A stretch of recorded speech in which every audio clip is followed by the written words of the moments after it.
Muy buenas noches, bienvenidos al programa Análisis, donde hacemos el más grande esfuerzo por analizar la realidad nacional e internacional de la manera más objetiva y científica posible. Hoy queríamos abordar el tema de Israel, más particularmente qué es lo que Honduras puede aprender de Israel para obtener el desarrollo económico, dado que Israel, un país que es mucho más joven que Honduras, apenas data de 1948 y en muy poco tiempo pues pasó de ser un país acosado sistemáticamente por todas las direcciones, militarmente, un país sin recursos naturales, y se ha convertido en un país rico. Entonces hemos invitado a este respecto al doctor Moisés Starkman, quien fue embajador de Honduras en Israel, y quien ha hecho muchos estudios en Israel, entre ellos otros en Washington y otros aquí en Honduras, sobre temas económicos, sociales, políticos, y nos puede dar una mejor imagen de cómo es que tan rápidamente un país tan pequeño, con solo 22.000 kilómetros cuadrados, ha podido llegar a un nivel de desarrollo tan elevado, ofreciendo condiciones de vida de las mejores del mundo. Por ejemplo, tiene una media de vida de 81 años para el 2009, que es superior a los 78 años que ofrecen los Estados Unidos a sus ciudadanos.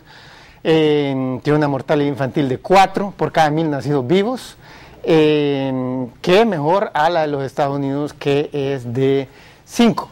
Entonces, queremos tratar de ver si podemos encontrar un denominador común que le sirva a este país de Honduras. Muy buenas noches, doctor. Un placer estar aquí, doctor. Gracias. Mire, ¿cuál es su idea central de por qué Israel logró tantos éxitos en tan poco tiempo? Creo que el Estado de Israel logró los éxitos que tiene hasta este momento porque tiene un capital humano, tiene una población, un segmento de ella especialmente muy bien calificada, muy bien preparada. Y eso es una base que le permite a ese Estado poder realizar muchas gestiones, muchas cosas que sería muy difícil en otras circunstancias. A eso debo de sumar, ¿verdad?, que ha tenido siempre ese respaldo a nivel mundial de un segmento de la población, específicamente el pueblo judío, quien también ha contribuido continuamente de diferentes formas, incluyendo la monetaria, para asegurar los niveles de inversión que ese Estado ha requerido.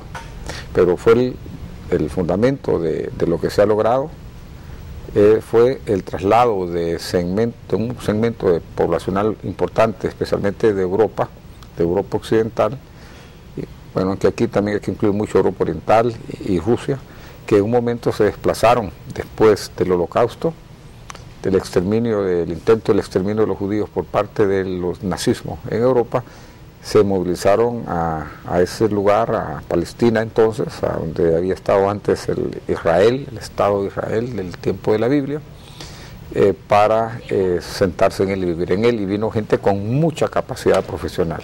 Entonces, ¿usted cree que es eso? ¿Capital humano? ¿Usted cree que es lo fundamental? Bueno, le llamo capital humano porque es un término que mucha gente claramente lo reconoce. ¿A qué me refiero? Sí, son las capacidades, es más que capital humano, son las capacidades, las habilidades que tienen un gran segmento de la población de ese país, lo hace ese país un país de primer mundo, como lo es efectivamente. Mire, hay un problema con esa tesis, el problema es la educación. Fíjate que el pueblo judío es un pueblo que ha tenido una enorme participación en la ciencia.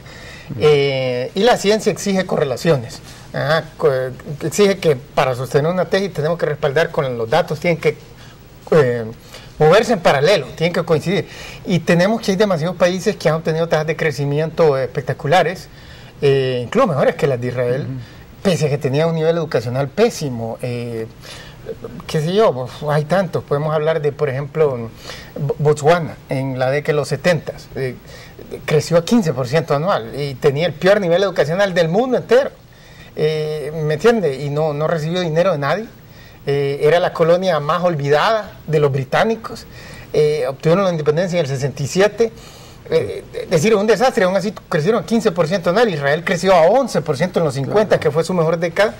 Entonces uno dice, aquí hay algo que no encaja. Bueno, pero primero con la base de la terminología y del concepto. Nosotros no estamos hablando fundamentalmente de crecimiento económico, sino de desarrollo de un país. No, pero si no hay rápido crecimiento económico, no hay desarrollo humano. Usted necesita tener crecimiento económico para tener un desarrollo humano sostenible, pero usted puede tener un crecimiento económico y no tener un desarrollo humano. Como por ejemplo. Como por ejemplo un país que tenga una materia prima que fuese muy valioso. Bueno, le voy a dar Venezuela, es un país muy rico y no ha tenido un desarrollo humano amplio. Es que nunca ha tenido tasas de crecimiento rápido. No, pero es un país muy rico. Es un país muy rico, es un país que si usted viene y toma los ingresos que percibe por el petróleo, usted dice, caramba, es un país tan rico que no lo ha sabido usar. No, pero usted tiene países árabes, tiene muchos países árabes, tiene Arabia Saudita, tiene muchos recursos, usted tiene países como el mismo Qatar, el mismo Kuwait. Nigeria, el más grande exportador de petróleo en África Negra y es mucho más pobre que Honduras. Sí, bueno, o sea, tener petróleo.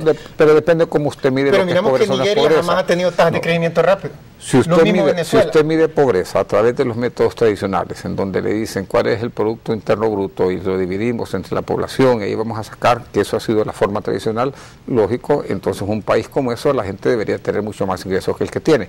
Lo que pasa es que no hay desarrollo humano. Mire, los nuevos paradigmas para poder medir los países, en mi opinión, y las sociedades, es el desarrollo humano. Porque el principio es cómo está viviendo la gente, cómo se desarrolla la gente. No necesariamente son las tasas de crecimiento, porque tasas de crecimiento significan diferentes cosas dependiendo de la base. Si usted sube un ingreso per cápita, ¿verdad?, de 500 a 1000, puchica, es espectacular. Pero sin embargo, eso es un porcentaje mucho mayor que si usted lo sube de $10,000 a $11,000. Pero esos son conceptos. Mire, el caso de Botswana es uno bueno. En 1967 el país más pobre del mundo. Y crecieron desde entonces hasta el 80 a 15% anual y en los 80 crecieron a 13% anual. Entonces, casi 24 años creciendo una supervelocidad. ¿Cuál es el ingreso per cápita de Botswana? Hoy día, el ingreso per cápita, el nivel de vida, es similar al de Chile, que es el más desarrollado de Latinoamérica. ¿Cuál es el ingreso per cápita, más o menos? $14,000, medido al poder adquisitivo, que es la mejor medida. ¿Y la población que tiene Botswana? Porque yo no conozco ese país. No, porque no es una cuestión de cantidades. No es un país que conozco. No, porque si fuera de cantidades, entonces, qué sé yo... no es un país que conozco para tener muchos criterios para hablar. Guinea-Bissau, Cabo Verde, Sao Tomé, Liberia, Sierra Leone, Lesoto, Swaziland, Burundi, Ruanda serían países ricos, porque tienen poblaciones micro chiquititas y aún así son de los más pobres. Honduras es rico al lado de ellos. Yo le pregunto a usted para tener los datos, porque conozco muy poco del África Negra como para poder dar opiniones así con mucho sustento sin ver. Por eso utilizamos per cápita. Sin ver las cifras. Claro, pero el per cápita también es una cifra engañosa. No medido el poder adquisitivo, porque esa refleja más la verdad.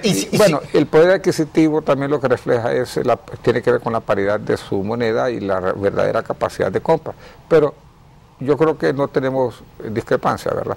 Un país para tener desarrollo tiene que tener crecimiento. Lo que le quiero decir es que, por ejemplo, Nigeria, que es un gran productor y exportador de petróleo, muchísimo petróleo, al igual que Venezuela, uno de los países más corruptos de África. Al igual que Venezuela, han tenido tasas de crecimiento, claro. Por ejemplo, las de Nigeria han sido siempre lentas, las de Venezuela han sido regulares en ciertas décadas y en otras han sido malas. Por ejemplo, en los 80 y en los 90 fue apenas de 1% anual. Y, digamos, en los últimos 11 años con Chávez ha sido de 3% anual. Pese que, digamos, en la última década, por lo menos hasta el 2008, el precio del petróleo subió masivamente. Entonces, en cambio, estamos hablando de que, por ejemplo, Israel creció a 11%, que fue muy rápido. Pero han habido países como Botswana y otros, varios, que han tenido rápido crecimiento, pese que no tenían capital humano, que tenían los peores niveles educacionales. Y mire en lo referente a que les metieron mucho dinero la comunidad judía internacional o las reparaciones de la Alemania Federal. Correcto. O los Estados Unidos. Agarramos la República Democrática de Alemania en 1991 cuando se unificó con Alemania Federal. Alemania Federal le transmitió 1 tonelada de dinero completamente gratis. Israel tiene que pagar con préstamos blandos, pero las tienen que pagar. Estos no, era regalo, porque somos hermanos, dijeron los alemanes de Occidente. Claro. Invirtieron masivamente en infraestructura. Alemania, la comunista antes, pasaba como la más preparada, como la que producía los mejores productos del mundo comunista. Eran los que tenían la mano de obra más calificada. Y aún así, la tasa de crecimiento en los 90 fue 2% anual. De 2%. La transferencia más grande de recursos en toda la historia, equivalente a 30% del Producto Interno Bruto de Alemania Democrática. Para comparar, por ejemplo, el Gran Plan Marshall, el famoso Plan Marshall del 48 al 53. Eso solo fue el equivalente de 3% del Producto Interno Bruto, por ejemplo, de Alemania Federal. Entonces, y aún así, Alemania entonces creció espectacularmente, pero la democrática no. Pese a que adaptaron un mejor sistema económico, le metieron toneladas de dinero en infraestructura, ya tenían una buena de obra. ¿Me entiendes? Los datos no encajan. Mira, yo estuve hace 4 años, 3 años y medio, 4 años, posibilidad de estar ahí en ambas. En Berlín, fui a Potsdam, ¿verdad? Que queda en la parte la exactamente que en la oriental, y estuve ahí visitando unos centros de investigación y aproveché y ellos nos mostraron una serie de situaciones que se están dando en Alemania. Y yo entiendo su planteamiento. Los datos tienen que encajar. Claro, tiene que encajar, pero todo tiene un motivo, y donde sí es que no siempre el motivo es el mismo, ¿verdad? No siempre los motivos son los mismos. Cada sociedad se da dentro de un contexto diferente, un contexto diferenciado. Así que, y esa es la única forma que se puede ver, porque usted no puede replicar un esquema, un modelo que se ha dado en un lugar como Singapur, por ejemplo. Es muy difícil que venga y que se dé acá. Singapur es uno de los puntos estratégicos, de los puntos de tránsito, igual que el Canal de Panamá. Igual que el Canal de Suez, pero Egipto nunca ha tenido rápido crecimiento económico. Sí, pero... Y es igual de pobre que Guatemala en este momento. Pero yo le diría que Singapur es todavía más importante. Ah, no, el Canal de Suez, y desde 1869 abrieron el canal, sí, claro, y todavía es un país pobre. Así es, pero la importancia de Singapur, claro, pero no le quita que la importancia de Singapur ha sido fundamental por esa ubicación geográfica y por ser el punto, casi la puerta para llegar a la China. Bueno, entonces Malasia y Indonesia también serían ricos. Indonesia es pobrecísimo, más pobre que Honduras. Pero no tanto Malasia. No, es que algunas sociedades han logrado aprovechar ciertas ventajas. Ahí está, entonces es lo que tenemos que averiguar. Entonces, ¿por qué uno sí, como Israel? Por eso vamos, en diferentes contextos. Claro que sí. Y para todos hay razones y hay motivos. Pero esas tesis tradicionales de que con educación vamos a salir adelante no encajan. Bueno, son bonitas, pero no encajan. Ayer conversaba con algunas personas, he conversado a través del tiempo con varias personas. Yo también creo, soy de los que comparto, quizás estemos de acuerdo en esto, no sé, de que la educación no basta. Solo a través de educación no basta. Ahí tenemos el caso en América. Hablemos de América Latina, que la gente que nos viene o se escucha conoce mucho más. O tiene conceptos, tiene ideas sobre lo que pasa. Usted tenía Uruguay y Argentina como los países con los mayores niveles de educación. Son países que han tenido un desarrollo económico muy errático, muy difícil, muy duro, y sistemas políticos que prácticamente colapsaron en su momento. Y estamos hablando de una Argentina, por ejemplo, que el siglo pasado, en los años 30, era uno de los países más ricos del mundo, con uno de los niveles mucho mayores del mundo, cómo se deshizo lo que tenía y con un alto nivel educativo.